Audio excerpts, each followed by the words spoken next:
you're here, you're probably aware that strengthening your core is an important thing to do.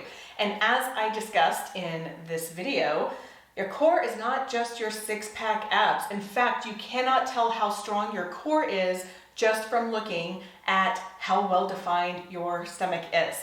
I'm going to show you my 5 current favorite core exercises. These kind of change all the time, truth be told. But if you do this, this will help to strengthen your core holistically in a well-rounded manner and not just crunch, crunch, crunch for those rectus abdominis. Not a bad thing to train, it just doesn't want to be the only thing you train. Let's start on the ground. Take your feet about hip width apart, bend your knees, and lower yourself all the way down. Place your hands by your hips, and I want you to envision a pyramid between your big toe, your little toe, and your heel. So you're not all in your heel, you're not all in your toes, everything is evenly pressing in.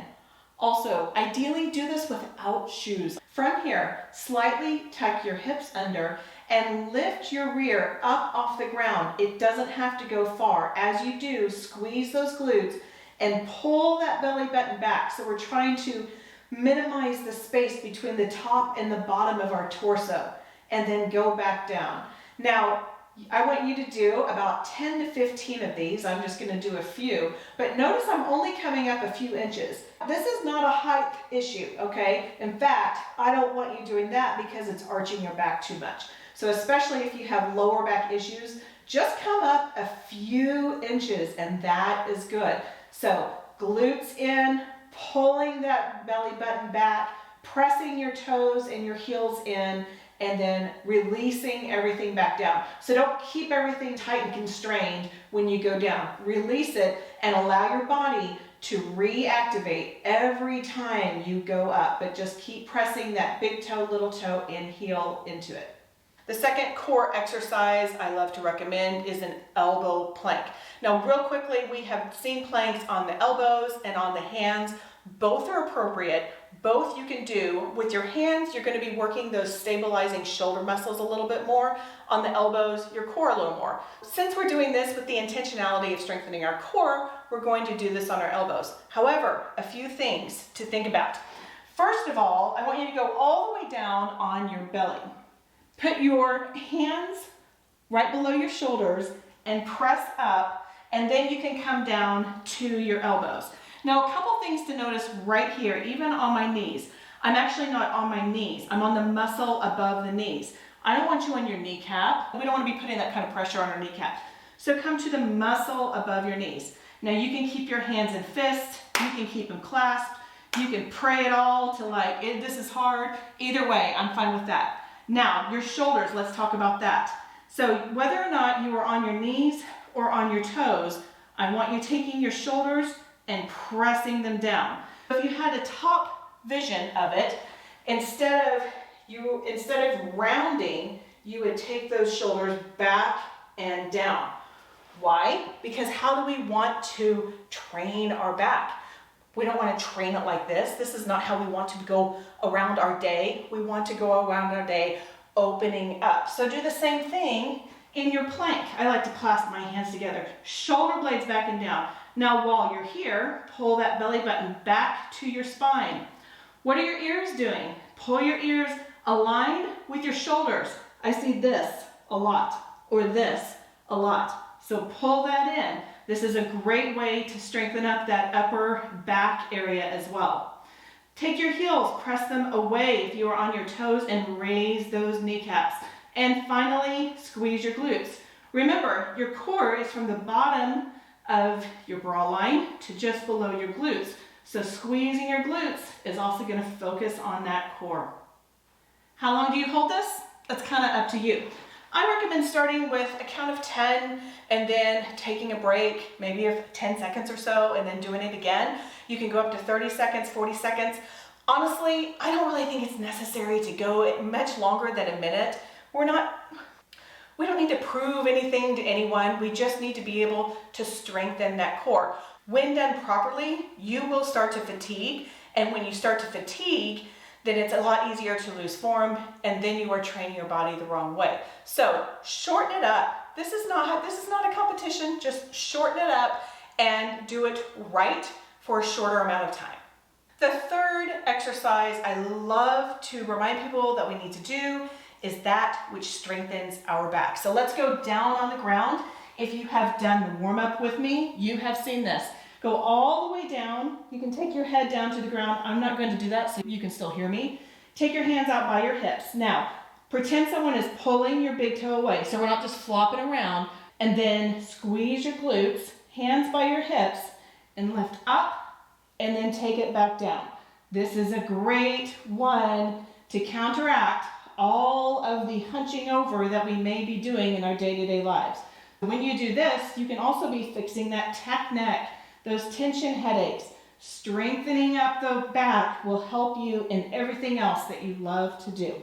This is another one that I'll say start with 10 reps, see how it feels. If you're ready to do more, do more. If that's enough, then that's enough. That's okay. This is your workout for your core. Number 4 is bird dog. So this one takes us to our hands and knees.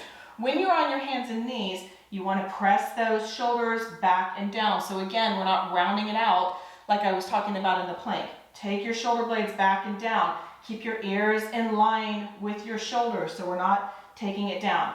From here, lift your right leg up in the air and keep that left hip centered right over the knee. So from this angle, you want to keep that hip centered, not leaning over into it. And yes, by the way, this is my dog being very lazy.